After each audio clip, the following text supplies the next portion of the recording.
आबनाए Hormuz में एक कश्ती पर हमला हुआ है। बरतानवी मैरीटाइम एजेंसी के मुताबिक ओमान से 6 नॉटिकल मील दूर कश्ती को नामालूम प्रोजेक्टाइल लगा। वाक़े की मज़ीद तफसीलात हासिल की जा रही हैं। इसराइली और अमरीकी जहारियत के जवाब में ईरान ने आबनाए हुर्मुज़ बंद कर रखी है।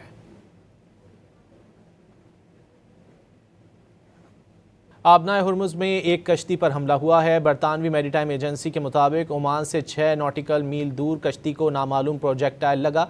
वाक़े की मज़ीद तफसीलात हासिल की जा रही हैं। इसराइली और अमरीकी जहारियत के जवाब में ईरान ने आबनाए हुर्मुज़ बंद कर रखी है।